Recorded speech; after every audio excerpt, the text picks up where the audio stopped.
इस खबर के प्रायोजक है मोबाइल मस्ती।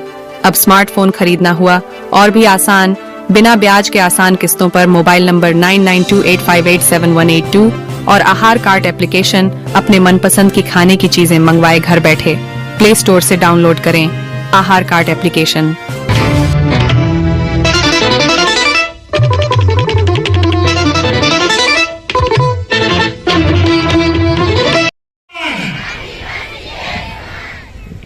भाइयों और बहनों,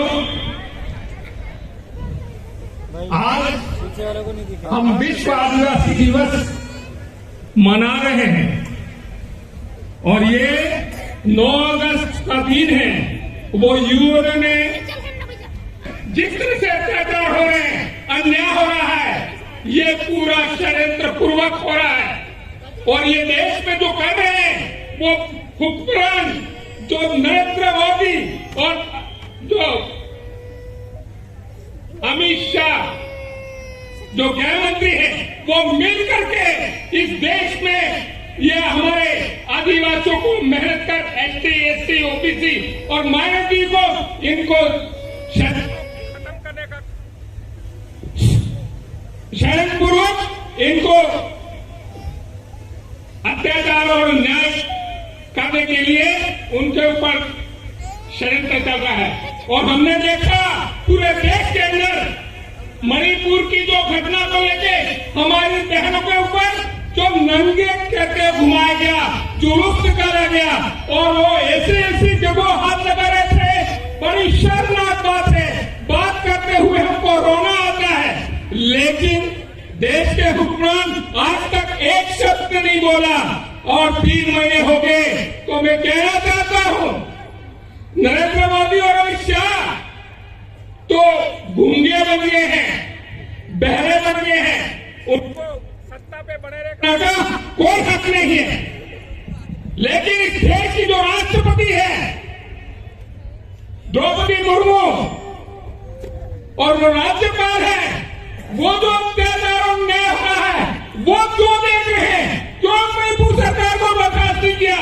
क्यों नरेंद्र मोदी को हटाना चाहिए? करें देश में राष्ट्रपति शासन लगना चाहिए कि लगना चाहिए? साथियों, आप इनको देखने का 1 घंटे का भी इंतजार नहीं होना चाहिए, लेकिन ये देश की राजनीति कर रहे हैं और षड्यंत्रपूर्वक हमारे ऊपर अत्याचार किया जा रहा है। तो मैं साथियों कहना चाहता हूं कि पूरे देश के अंदर चाहे कांग्रेस हो चाहे बीजेपी हो, आपने देखा होगा विश्व आदिवासी दिवस जब हम शुरुआत में मनाते थे तो वो विरोध करते थे और क्या कहते थे बीजेपी वाले कि विश्व वनवासी दिवस, यानी कि आदिवासी का नाम पसंद लेना नहीं चाहते थे और जोहर का विरोध करते थे। आज आदिवासी राजनीति कर रही है, हमारे आदिवासियों का जो दिवस का उसको भी वो मानकर पे आकर के शरद ये चाहते हैं कि आदिवासियों का विश्व दिवस है उसको हम अडॉप्ट कर लें, लेकिन उनकी ये जो मंशा है वो कामयाब नहीं होने वाली है। और आज हमने देखा कि उनकी जो गाड़ियां जा रही थी उस पर भी भील प्रदेश का झंडा लगा हुआ था, जय भारत का झंडा लगा हुआ था। तो उनका भी आपको शर्म आनी चाहिए, तुम आप तो भील प्रदेश की घोषणा करो। इसलिए मैं कहना चाहता हूं कि अब ये समय आ गया है पूरे देश के आदिवासियों का। पूरे देश के आदिवासी कोई पार्टी नहीं होती है। पूरे देश के आदिवासियों को जो अत्याचार हो रहे हैं, अन्याय हो रहा है, उसके खिलाफ हमको एक आवाज के साथ में खड़ा होना पड़ेगा। और जहां का भी हमारे ऊपर अत्याचार होगा वह हमको ताकत दिखानी पड़ेगी। ऐसे एक आवाज के साथ में आदिवासी नजर आना चाहिए। और ये जो कोशिश कर रहे हैं, मैं आपको ये इस तरह के करके मैं आह्वान इसलिए करना चाहता हूं कि देश में मानवता को बचाना है। जब मानवता को बचाना है तो देश का मूल मालिक है कौन है? आदिवासी है। तो आदिवासी की जब मूल मालिक है तो उसकी जिम्मेदारी ज्यादा हो जाती है कि इस तरह की जो उस तरह को कैसे रोकना है। इसलिए अभी जो पार्टियां हैं, अभी जो व्यवस्था है, अभी जो संविधान है, उसको तहस नहस करना चाहते हैं। इस संविधान को खत्म करना चाहते हैं कांग्रेस और बीजेपी दोनों की मिलीभगत से। और जब संविधान के अंदर दे दिया है, जो सभी हमको हक अधिकार दिए हुए, उसको ही पालना नहीं करना चाहते। हमने विधानसभा में जाके बोला कि 5वीं अनुसूची लागू करो, लेकिन तैयार नहीं है।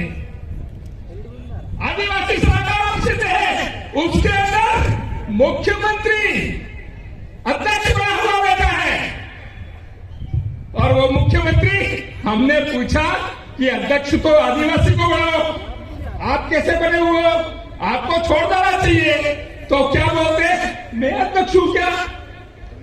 अरे वो आश्चर्य से हमको पूछ रहा था कि हम अध्यक्ष हैं क्या, जब उसको ये मालूम नहीं है कि इस तरह से धोखा में रखे आदिवासियों के साथ अन्याय 5 साल तक लगातार किया। इसलिए हम कहना चाहते हैं कि मानगढ़ की राजनीति राहुल और फाहुल जो आ रहे हैं, तो वो वापस जाइए अपने। और इस इलाके में केवल और केवल आदिवासियों की चलेगी। हम चाहते ही नहीं चाहते, हम किसी तरह का दबाव नहीं चाहते, हम अत्याचार नहीं करना चाहते, लेकिन इस मानवता को बताना है तो निश्चित रूप से मानवता को बताना है, तो हमको निश्चित रूप से आगे आना पड़ेगा। और हम चाहते हैं सारे लोग मिलकर के, जो न्यायप्रिय हैं, जो संविधान को मानने वाले हैं, वो लोग सब हम मिल करके इस व्यवस्था को बदलें। और ऐसी आपने देखो, मैं क्योंकि घटना उजागर नहीं करना चाहता है, लेकिन ये जो देश के अंदर एक एक उजागर का हमारा खून है, फूल उठता है, हमको रोना आता है। लेकिन भाइयों, रो के भी करें क्या, रो के भी करें क्या? हम इससे चाहते हैं कि जो हमारे हुक्मरान है और हमारे यहाँ पे जो कलेक्टर, हमारे जो अधिकारी है, उनको भी नहीं शर्म आती है कि इस तरह से ये जो अन्याय हो रहा है उसमें आदिवासियों के साथ देखना होना चाहिए, लेकिन उनको भी ये समझ में नहीं आ रहा है। इसलिए मेरे भाइयों, मेरे पत्रकार बंधुओं, आप सबसे मेरा अनुरोध है कि आप चुप मत रहिए, आप चुप मत रहिए, आप भी हमारे साथ आइए और कंधे से कंधा मिला करके हम चाहते हैं कि किसी के साथ अन्याय नहीं हो, किसी के साथ अन्याय नहीं हो, ऐसी व्यवस्था होनी चाहिए। और हमारा जो संविधान में हमको अधिकार दे रखा है, उस अधिकार की पूरी तरह से पालना के लिए हम आगे मिल करके आवे। और हम सबके ऊपर एक जबरदस्त जिम्मेदारी है आदिवासियों के ऊपर, क्योंकि हम मूल मालिक है, मूल वारिश है। हमारे ऊपर जिम्मेदारी है, जिम्मेदारी ये है कि हम अनुशासन का पालन करते हुए, संविधान को मानते हुए हम एक मंच पे आ जाए। हम एक मंच पे आकर के निश्चित रूप से एक मिसाल कायम करनी पड़ेगी।